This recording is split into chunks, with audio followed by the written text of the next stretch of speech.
तो हम लोग जीएस में क्या करने वाले थे, कल नहीं हो पाया था।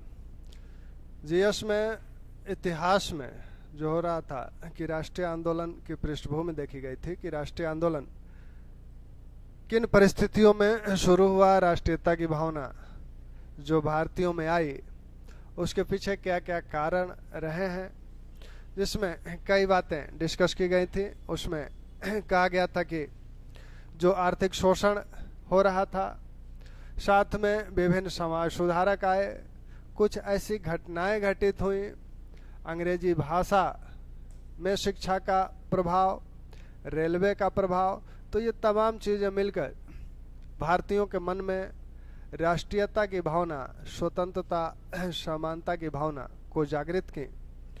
इसी क्रम में कुछ भारतीय भाषा संगठनों का भी गठन हुआ, कुछ पत्र पत्रिकाएं भी आईं।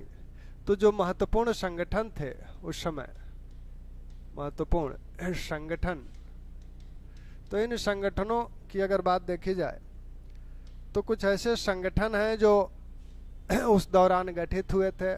उसके पहले मतलब 1885 भारतीय राष्ट्रीय कांग्रेस के गठन के पहले कुछ महत्वपूर्ण संगठन थे। हालांकि उनका प्रभाव सीमित था, उनकी कार्य क्षमताएं जो थी वो एक सीमा में बंधी हुई थी, फिर भी ये संगठन स्थापित हुए थे। आपने देखा था कि जब विवियन डेरोजियो ने यंग बंगाल आंदोलन चलाया था तो उस दौरान उन्होंने एकेडमिक एसोसिएशन का गठन किया था 1828 में।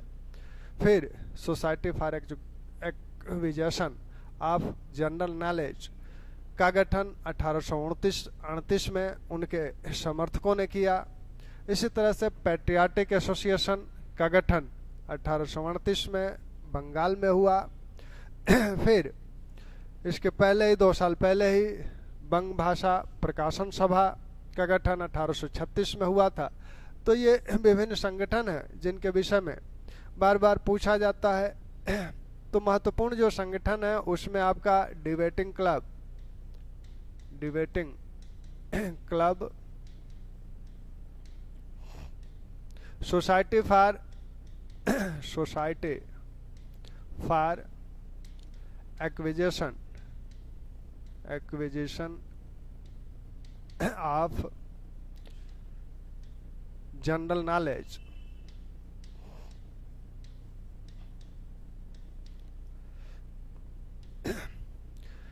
स्टूडेंट्स एंड साइंटिफिक सोसाइटी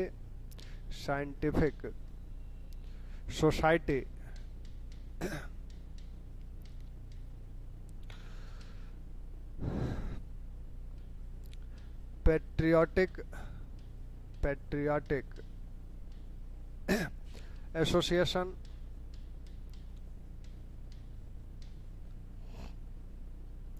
ये बंग भाषा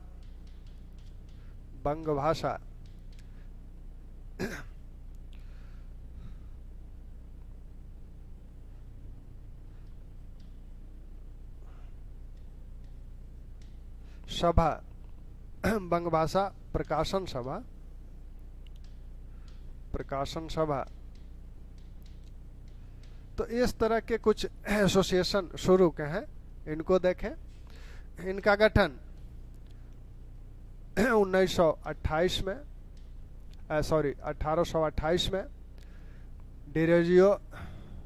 डेरोजियो इसके संस्थापक हैं। उन्हीं के शिष्यों ने 1838 में इसकी स्थापना की। डेरोजियो के शिष्यों ने इसकी स्थापना, उनके निधन के पश्चात इसकी स्थापना की थी।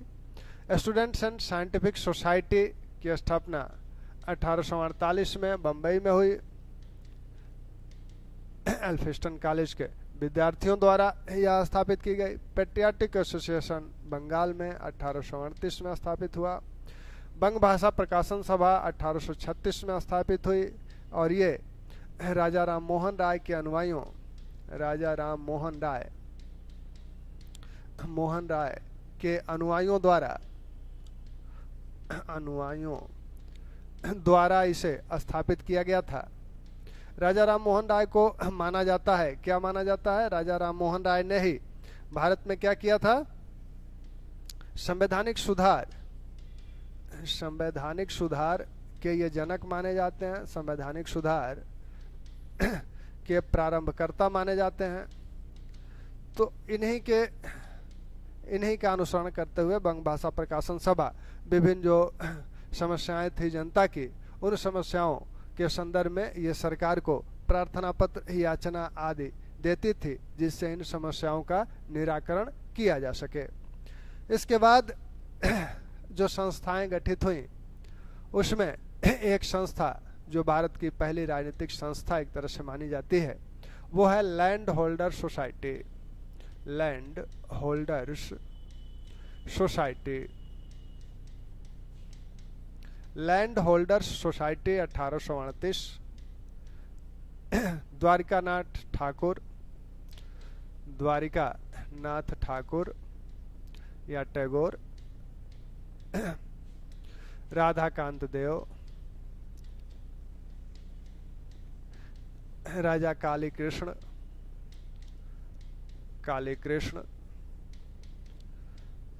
दक्षिणा रंजन मुखर्जी, इन लोगों से मिलकर इन लोगों ने लैंड होल्डर सोसाइटी की स्थापना की। इनका मकसद क्या था? लैंड होल्डर सोसाइटी की स्थापना का मकसद था, ये जमींदारों का संगठन है और जमींदारों की समस्याओं, यह जमींदारों का संगठन है। इसमें अभी जो संगठन बन रहे हैं, ये पहला राजनीतिक संगठन माना जाता है। अभी जो संगठन बन रहे हैं उसमें भारत में जो यूरोपियन रह रहे थे, गैर सरकारी यूरोपियन, वो लोग भी इन संगठनों में भाग ले रहे हैं। जैसे इस संगठन में आपके यूरोपियनों में काभरी, ब्रायड, बाफर्ड, डिकेंस, थियोडोर डिकेंस, ये लोग इस संगठन में साथ हैं। ये जो इसके यूरोपियन सचिव हैं, ये यूरोपियन सचिव थे इस संगठन के। क्राफर्ड जो है लंदन में इसके प्रतिनिधि थे, लंदन में इसके प्रतिनिधि थे। तो इस सभा ने सिर्फ अपना क्षेत्र भारत तक ही सीमित नहीं रखा, बल्कि लंदन में भी अपने प्रतिनिधियों को नियुक्त करने का प्रयास किया। इस सभा का उद्देश्य था कि भारत के जो ब्रिटिश भारत है उसके सभी जिलों में इसकी शाखाएं स्थापित हों। लेकिन यह किसके हितों की रक्षा करने के लिए? जमींदारों का संगठन है, जमींदारों के हितों की रक्षा के लिए गठित किया गया है। और साथ में यह भी कहा गया था कि जो लोग जमीन से जुड़े हुए हैं, भूमि से जुड़े हुए हैं, उनके हितों का भी ख्याल रखा जाएगा। लेकिन बाद में क्या हुआ कि इस संगठन में जब यहाँ थॉमसन इस संगठन से जुड़े, तो थॉमसन के जुड़ने के बाद इसके जो यूरोपियन सदस्य थे, ये लोग उन्हें पसंद नहीं करते थे, ये लोग छोड़ के चले गए। और 1839 में ही इंडिगो प्लांटर्स एसोसिएशन का गठन हुआ था। इंडिगो प्लांटर्स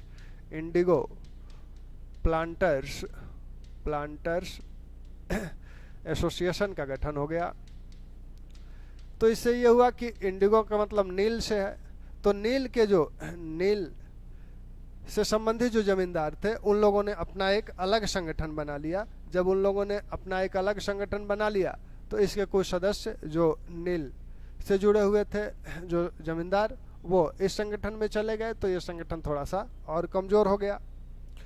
तो इस संगठन की महत्ता इसमें है कि हालांकि यह जमींदारों के हित में ही था, लेकिन कोई भी एक ऐसा संगठन बना जो राजनीतिक रूप से अपने हितों की बात करे, भले ही यह सीमित रूप से था।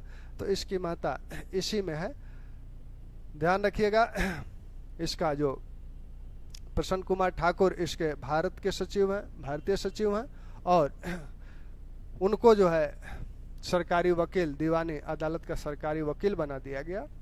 तो इस कार्य से क्या हुआ कि वो अब कोई राजनीतिक संगठन चला नहीं सकते थे, तो वो उधर चले गए, ये लोग इंडिगो प्लांटर्स एसोसिएशन में चले गए। तो ये संगठन कमजोर हो गया और जो कुछ यूरोपियन थे ये लोग चले गए। जब थॉमसन आ गए तो धीरे धीरे ये निष्क्रिय हो गया।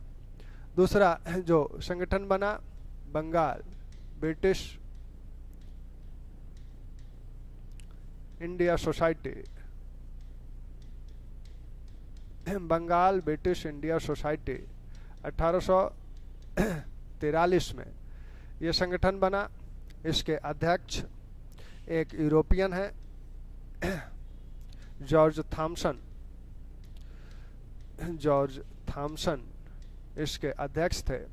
वो देवेंद्रनाथ ठाकुर के साथ यहाँ आए थे, द्वारकानाथ ठाकुर के साथ यहाँ भारत आए थे 1843 में, और उसी समय इन्होंने बंगाल ब्रिटिश इंडिया सोसाइटी की स्थापना की। भारत में राजनीतिक प्रशिक्षण देने वाले ये व्यक्ति, राजनीतिक प्रशिक्षण देने वाले प्रथम व्यक्ति माने जाते हैं,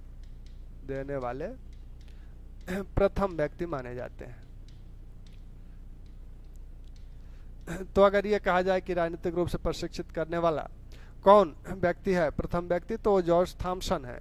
ब्रिटेन के थे, यहाँ लंदन से यहाँ आए थे द्वारकानाथ ठाकुर के साथ, और यहाँ इन्होंने इसकी स्थापना की। इसके सचिव प्यारीचंद हैं,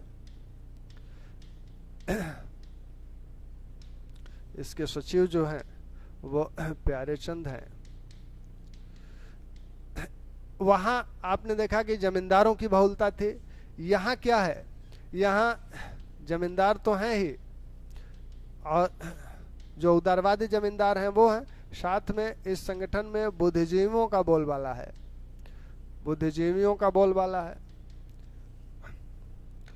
राम गोपाल घोष, ये प्यारीचंद, इस तरह के लोग जो बुद्धिजीवी, बंगाल के बुद्धिजीवी हैं, वो लोग हैं। तो इसीलिए लैंड होल्डर सोसाइटी को कहा जाता है कि वह धन की रईसी थी। लैंड होल्डर्स सोसाइटी को क्या कहा जाता है? लैंड होल्डर सोसाइटी, जहां धन की रईसी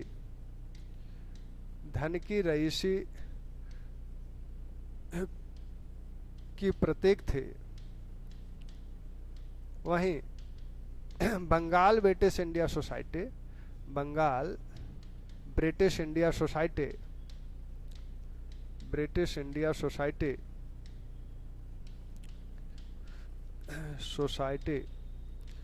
बुद्धि की रईसी का प्रतीक थी, बुद्धि की रईसी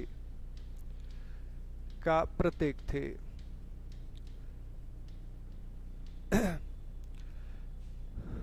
यानी बंगाल लैंड होल्डर सोसाइटी किसके प्रतीक है? धन की रईसी का। और बंगाल ब्रिटिश इंडिया सोसाइटी किसकी प्रतीक है? बुद्धि की रईसी का। यहाँ बुद्धिजीवियों की संख्या, व्यापारियों और बुद्धिजीवियों की संख्या अधिक थी। कुछ उदारवादी लैंड होल्डर्स भी थे, जमींदार्स भी थे। लेकिन बाद में क्या हुआ कि जब इनके कार्यों पर सरकार की टेढ़ी नजर पड़ी, तो इसके जो ब्रिटिश सदस्य थे वो धीरे धीरे देशद्रोह का अपराध उन पे न लगे, आरोप न लगे, इसलिए वो धीरे धीरे इससे अलग होने लगे। तब जाकर 1851 में एक संस्था का गठन हुआ, लैंड होल्डर सोसाइटी और बंगाल ब्रिटिश इंडिया सोसाइटी दोनों को मिलाकर ब्रिटिश इंडियन एसोसिएशन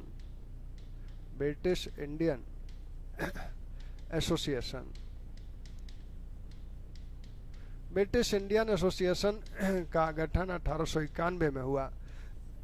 और इसके जो अध्यक्ष हैं राधाकांत देव, अध्यक्ष इसके हैं राधाकांत देव, और इसके सचिव हैं देवेंद्रनाथ टैगोर।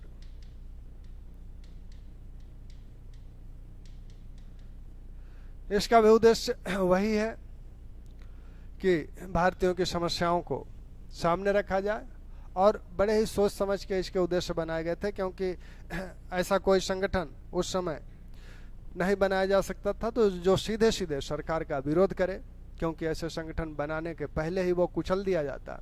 इसलिए इन लोगों ने सरकार की तारीफ भी की कि हम चाहते हैं कि सरकार में कार्य की क्षमता बढ़ाना और भारतीयों और सरकार के बीच एक मध्यस्थ का कार्य करना, जिससे भारतीयों की समस्याओं को सरकार के समक्ष हम रख सकें और उसका निदान सरकार द्वारा किया जा सके। तो एक तरफ ये सरकार की तारीफ भी कर रहे हैं और दूसरी तरफ भारतीय समस्याओं को रखने का दावा भी कर रहे हैं। हिंदू पैट्रियाट, इसका हरिश्चंद्र मुखर्जी के नेतृत्व में जो हिंदू पैट्रियाट छपता था, इसका मुख्य पत्र था। हालांकि इस संगठन का पत्र नहीं है, लेकिन इस संगठन के विषय में यह पत्र ही सारी चीजें बताता था। जब लैंड होल्डर सोसाइटी का गठन हुआ था तब इंग्लिशमैन ने कहा था, क्योंकि उस समय कुछ यूरोपियन ने यह कहा था कि यह एक राजनीतिक संगठन है और इसे नहीं बनने देना चाहिए। तब इंग्लिशमैन, कुछ उदारवादी ब्रिटिश जो पत्रिकाएं थी उनमें से एक इंग्लिशमैन भी थी, काभारी इसके संपादक थे। तो उस समय उसने कहा था कि सरकार को दो चीजें चुनना है, दो चीजों में से एक चुनना है, या तो वो संघ चुने या षड्यंत्र चुने। अगर वो संघ को नहीं बनने देंगे तो षड्यंत्र होगा। तो इस आधार पर उसने लैंड होल्डर सोसाइटी की स्थापना की, पैरवी की थी या उसका समर्थन किया था। वैसे ही कलकत्ता कोरियर ने भी लिखा था कि भारतीय अब जान गए कि संगठन में ही एकता है, और जिस तरह से ब्रिटेन में आयरलैंड का आंदोलन चल रहा है, हो सकता है भविष्य में आगे भारत में भी उस तरह के आंदोलन की शुरुआत हो जाए। तो कलकत्ता कोरियर ने इस पे आशंका व्यक्त की थी, हालांकि उसकी आशंका पूरी हुई। तो बंगाल ब्रिटिश इंडियन एसोसिएशन, जो अध्यक्षता कर रहे राधा कांतदेव, सचिव देवेंद्रनाथ टैगोर हैं, यह संगठन थोड़ा ज्यादा दिनों तक कार्य किया। और इस संगठन के जो मुख्य मुद्दे थे, यह एक चार्टर आंदोलन चलाया। चार्टर आंदोलन से आप चार्टर शब्द से वाकिफ हैं, और जिस चार्टर को आप समझ रहे हैं वही चार्टर ये भी है। यानी 1853-1851 में गठन हुआ है, 1853 का चार्टर एक्ट आना है। 1833 के बाद 20 साल के बाद नया चार्टर आएगा। तो 1853 का चार्टर एक्ट आना है, तो ये लोग चाहते थे कि 1853 के चार्टर एक्ट में क्या क्या चीजें जोड़ी जाए, उसके लिए हम लोग एक माहौल बनाए, सरकार को ज्ञापन दें यहाँ से लेकर ब्रिटेन तक। तो इसी सिलसिले में यह आंदोलन शुरू किया गया था। और आंदोलन जब शुरू हुआ तो सचिव ने, देवेंद्रनाथ टैगोर ने अन्य प्रेसिडेंसियों के बुद्धिजीवियों को भी पत्र लिखकर यह कहा था कि आप लोग भी इसी तरह के संगठन की स्थापना कीजिए अपने यहाँ, और चार्टर आंदोलन आप लोग भी चलाइए। तो इसी के फलस्वरूप Madras native association, Bombay association का गठन हुआ। दक्कन एसोसिएशन का गठन सबसे पहले पूना में हुआ था, लेकिन सरकार ने उस पर दबाव डालकर उसको समाप्त करा दिया। लेकिन मद्रास नेटिव एसोसिएशन और बॉम्बे एसोसिएशन 1852 में उनकी स्थापना हुई, वो चलते रहे। तो पहला काम तो इन लोगों ने चार्टर आंदोलन का शुरू किया। दूसरा काम इनका, चार्टर आंदोलन में क्या कहा गया कि विधान परिषदें भारत में गठित की जाएं और उसमें भारतीयों को भागीदार बनाया जाए, कुछ भारतीय सदस्य भी हों, जिससे सरकार ये जान सके कि भारतीयों की क्या मांगे हैं। अगर ऐसा नहीं होता है तभी 1857 जैसे विद्रोह होते हैं। इन सभी संगठनों ने, इसने और बॉम्बे एसोसिएशन ने, मद्रास नेटिव एसोसिएशन ने, इन सभी ने 1857 विद्रोह की भर्त्सना की थी, आलोचना की थी कि 1857 विद्रोह नहीं होना चाहिए था। तो चार्टर आंदोलन के माध्यम से ये कार्य किया जा रहा है। दूसरा कार्य जो किया जा रहा है वो आपका ICS की जो परीक्षा है उसके संदर्भ में बाद में इसने ये कार्य किया अपने स्थापना के काफी समय बाद, जब 1866 में ICS की उम्र घटाकर 22 से घटाकर 21 की गई, तब इसने उस संदर्भ में भी एक आंदोलन चलाया। साथ में 1860-61 का जो अकाल पड़ा था, तो उस अकाल में भी इस संगठन ने महत्वपूर्ण भूमिका निभाई राहत कार्य के संदर्भ में। तो इस प्रकार यह संगठन कार्य करता रहा। फिर इसका स्थान बंगाल में इंडियन एसोसिएशन जब सूर्यनाथ बनर्जी के नेतृत्व में गठन हुआ 1876 में, तब उसने ले लिया। इसके अनुरोध पर मद्रास में जिस संगठन की स्थापना हुई वो संगठन आपका था, हालांकि यह फरवरी, इस सबसे पहले इसके अनुरोध पर सबसे पहले जो संगठन स्थापित हुआ वो 1 फरवरी 1852 को इसके अनुरोध पर सबसे पहला इसके अनुरोध पर सबसे पहले जिस संगठन की स्थापना हुई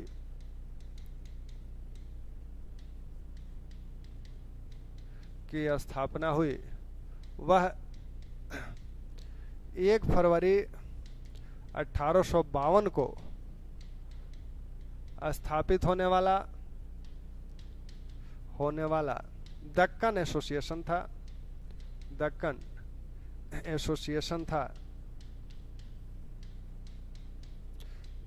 एसोसिएशन था, परंतु सरकार ने दबाव डालकर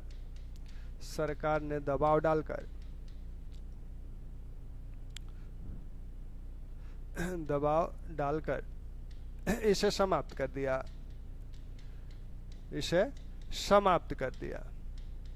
तो ये कहाँ स्थापित हुआ था? ये स्थापित हुआ था आपका पूना में। तो सबसे पहला इसने जो कहा था अन्य प्रेसिडेंसियों को पत्र लिखकर कि आप लोग भी इस तरह के संगठन स्थापित कीजिए, तो सबसे पहला जो एसोसिएशन स्थापित हुआ वो पूना में हुआ था, दक्कन एसोसिएशन, लेकिन उसे सरकार ने दबाव डालकर समाप्त कर दिया। फिर जो एसोसिएशन गठित हुआ फरवरी में ही, वो आपका है मद्रास में हुआ, मद्रास प्रेसिडेंसी में। और इस प्रेसिडेंसी में जो ये स्थापित हुआ तो ये ब्रिटिश इंडियन एसोसिएशन के शाखा के रूप में स्थापित हुआ, लेकिन आगे चलकर जुलाई में इसका नाम मद्रास नेटिव एसोसिएशन कर दिया गया। लक्ष्मी नरसू चेट्टी ने इसके संस्थापक हैं।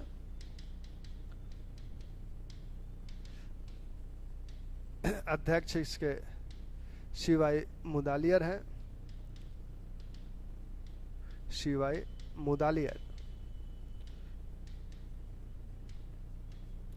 तो इस प्रकार यह संगठन स्थापित हुआ, मद्रास नेटिव एसोसिएशन 1852 में, फरवरी 1852 में स्थापित हुआ। जुलाई 1852 में मद्रास नेटिव एसोसिएशन इसका नाम पड़ा। संस्थापक हैं लक्ष्मी नरसू चेट्टी और आपके अध्यक्ष हैं शिवाई मुदालियर। इस संगठन ने भी चार्टर के लिए प्रयास किया, ज्ञापन दिए गए। ब्रिटिश लेविन ने यहाँ ब्रिटेन में अपना प्रतिनिधि इस एसोसिएशन ने लेविन को बनाया था, और उसने जो ज्ञापन दिया उसमें यह कहा कि सरकारी अधिकारी भू राजस्व वसूलते हैं तो किसानों को टार्चर करते हैं, ऐसा इस एसोसिएशन ने सरकार पर आरोप लगाया। इस एसोसिएशन ने सरकार पर आरोप क्या लगाया कि भू राजस्व वसूली के समय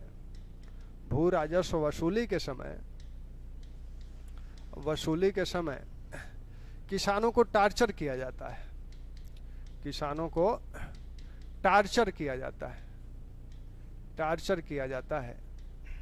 तो जब किसानों को टार्चर किया जाता है, इस तरह का इतना बड़ा आरोप ब्रिटिश संसद में लग रहा है, तब इसकी जांच हुई और टार्चर आयोग गठित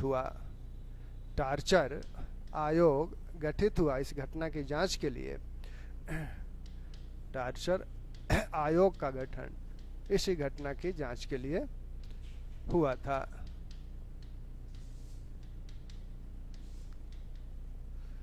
इसके नेताओं को कहा गया कि आप प्रमाणित करें कि कहाँ टार्चर होता है। हालांकि ये लोग प्रमाणित नहीं कर पाए, लेकिन इससे ये एसोसिएशन चर्चा में रहा। अपने टार्चर आंदोलन आयोग के और टार्चर का आरोप लगाने के संदर्भ में, तो अगर कहा जाए कि टार्चर आयोग कहाँ गठित हुआ था, तो मद्रास प्रेसिडेंसी में गठित हुआ था। किस लिए गठित हुआ था? किसानों के साथ भू राजस्व में अधिकारियों द्वारा उन पर अत्याचार या टार्चर किया जाता है, इस तरह यह आरोप जब लगाया गया था मद्रास नेटिव एसोसिएशन द्वारा, तो उसी की जांच के लिए यह टार्चर आयोग का गठन हुआ था।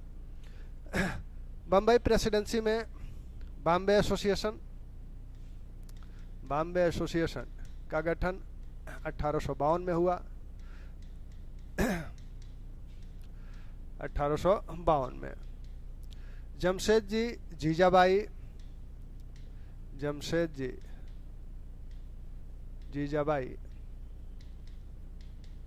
जगन्नाथ शंकर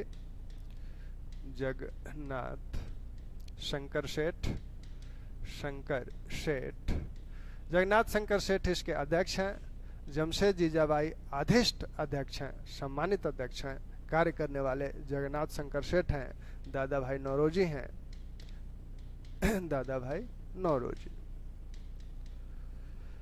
तो ये इस संगठन ने भी 1800 चार्टर अधिनियम के लिए अपने सुझाव दिए। इसने भी 1857 विद्रोह की आलोचना की, लेकिन इसमें अधिकांश व्यापारी थे। और 1860 में जब अमेरिकी गृह युद्ध शुरू हुआ तो भारतीय कपास की मांग बढ़ गई, तो सब अब मुनाफा कमाने में लग गए। इनके जो नेता थे ये लोग भी मुनाफा कमाने में लग गए, तो इसकी बैठकें बड़ी कम हुई। जब इसी समय 1860 में ही सरकार क्या कर रही है, इनकम टैक्स लगाने की बात कर रही है। तो इनकम टैक्स का भी विरोध करना था, लेकिन ये लोग बाद में उसका बड़े अनमने ढंग से विरोध कर रहे हैं। तब रानाडे के नेतृत्व में टाउन एसोसिएशन का गठन हुआ। जब यह सक्रिय नहीं रहा संगठन, तो रानाडे के नेतृत्व में टाउन एसोसिएशन का गठन किया गया। बाद में 1870 में पूना सार्वजनिक सभा का गठन हुआ।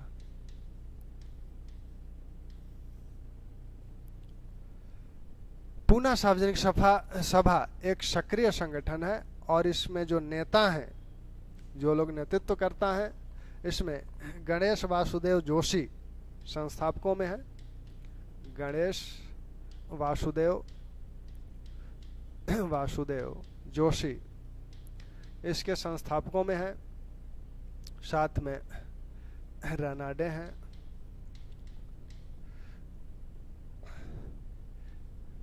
ये इसके प्रमुख लोग हैं। वासुदेव गणेश जोशी जो हैं, इस संगठन के हृदय माने जाते हैं, और रानाडे इस संगठन के मस्तिष्क माने जाते हैं।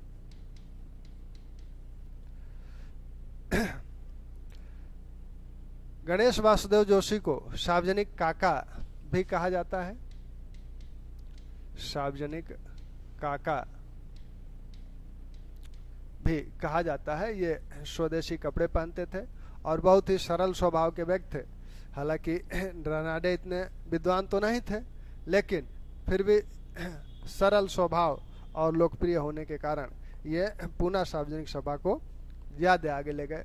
पूना सार्वजनिक सभा की जैसे ये जो एसोसिएशन है बंगाल, ये ब्रिटिश एसोसिएशन जो आपको दिख रहा था, ब्रिटिश इंडियन एसोसिएशन, तो उस एसोसिएशन की जो सदस्यता शुल्क है वो 50 रुपये वार्षिक है।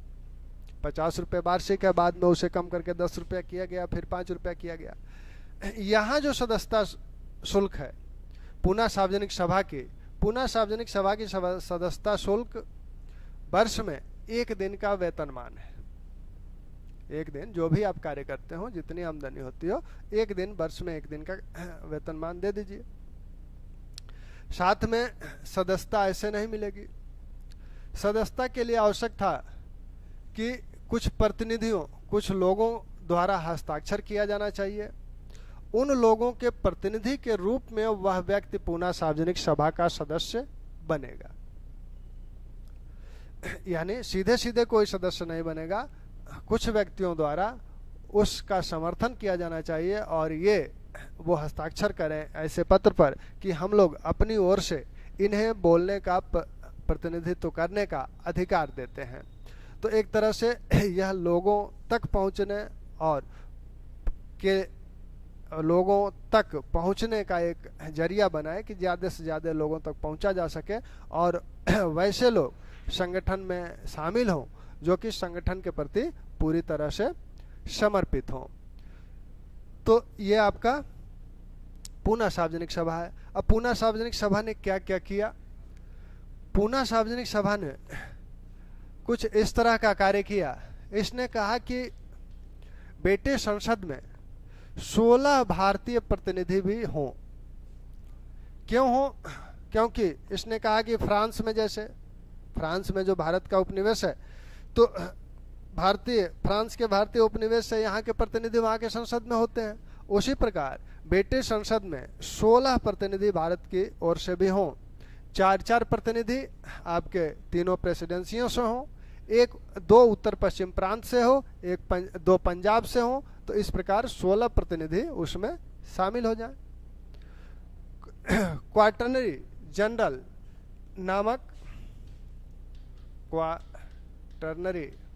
जनरल नामक इसकी अपनी पत्रिका थी, त्रैमासिक। इस त्रैमासिक पत्रिका के माध्यम से यह अपने लोगों तक पहुंचती थी, अपनी बातों को बताती थी, जो विधानसभा में चर्चा होती थी उसको छापती थी।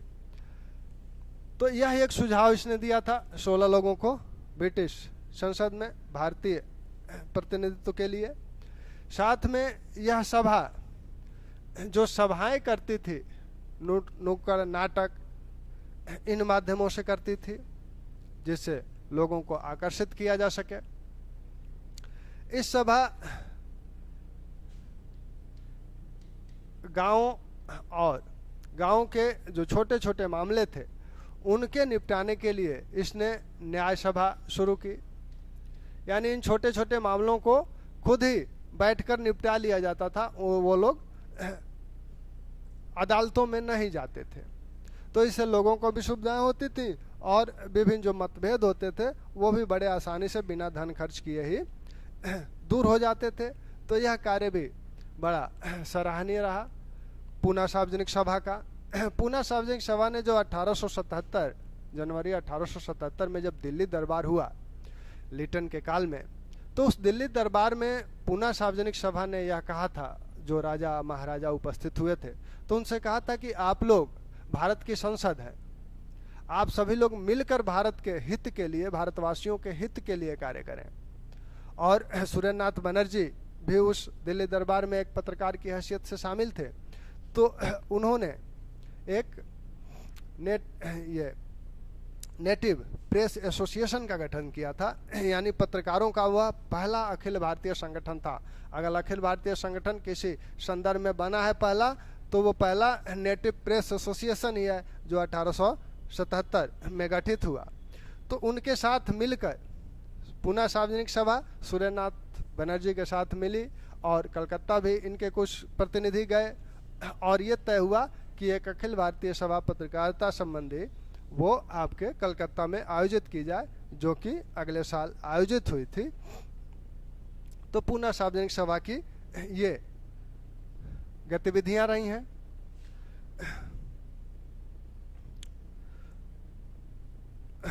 अब पूना सार्वजनिक सभा में सबसे सक्रिय आपके रनाडे हैं। तो रनाडे का क्या किया गया कि पूना से ट्रांसफर कर दिया गया, नासिक भेज दिया गया। रनाडे ब्राह्मण है और ब्राह्मणों पर इनका प्रभाव है, ऐसा सरकार द्वारा माना गया। तो वहां से इन्हें नासिक भेजा गया, फिर वहां से भी इनका ट्रांसफर कर दिया गया। अंततः इनके प्रमोशन का समय आया तो इन्हें प्रमोशन भी नहीं दिया गया, जबकि प्रमोशन की सारी शर्तों को पूरा करते थे। तो इस प्रकार ब्रिटिश सरकार इन संगठनों के कार्यों में बीच बीच में बाधाएं डालती रहती थी। ब्रिटिश सरकार अवध में भी एक, जैसा कि ब्रिटिश इंडिया एसोसिएशन की जैसे संगठन सारी प्रेसिडेंसियों में स्थापित किए गए हैं, तो अवध में भी इस तरह के एक संगठन स्थापित करना था क्योंकि अवध के जमींदार या तालुकेदार कोई एक संगठन स्थापित कर लेते। इसके पहले अवध एसोसिएशन की स्थापना सरकार ने की। सरकार ने दक्षिणारंजन को वहाँ जमींदार बनाकर भेजा और वहाँ पर सरकार की ओर से ये संगठन स्थापित किया गया और ये इनकी फंडिंग भी लगभग सरकार द्वारा ही किया जाता था। तो इसमें से जो अवध एसोसिएशन है वो सरकार के सहयोग से स्थापित है और सरकार द्वारा ही उसकी फंडिंग भी की जा रही है। तो ये कुछ संगठन है जो आपके इंडियन एसोसिएशन के पहले के संगठन है। सबसे पहला संगठन जो राजनीतिक माना जाता है वो लैंड ऑर्डर सोसाइटी माना जाता है और उसके बाद द्वारिकानाथ टैगोर के नेतृत्व में शुरू हुआ था। द्वारिकानाथ टैगोर रविन्द्रनाथ टैगोर के दादा हैं और एक उद्योगपति भी हैं। ब्रिटेन भी गए और महारानी से ये सीधे उनके राजमहल में जाकर मिलने वाले व्यक्तियों में से थे। तो आगे जब हम लोग करेंगे तो उसमें इंडियन एसोसिएशन और फिर भारतीय राष्ट्रीय कांग्रेस की बातें और कुछ बातें जो जैसे आईसीएस की बातें हैं तो उनकी बातें अलग से बीच बीच में कर ली जाएंगी पूरी।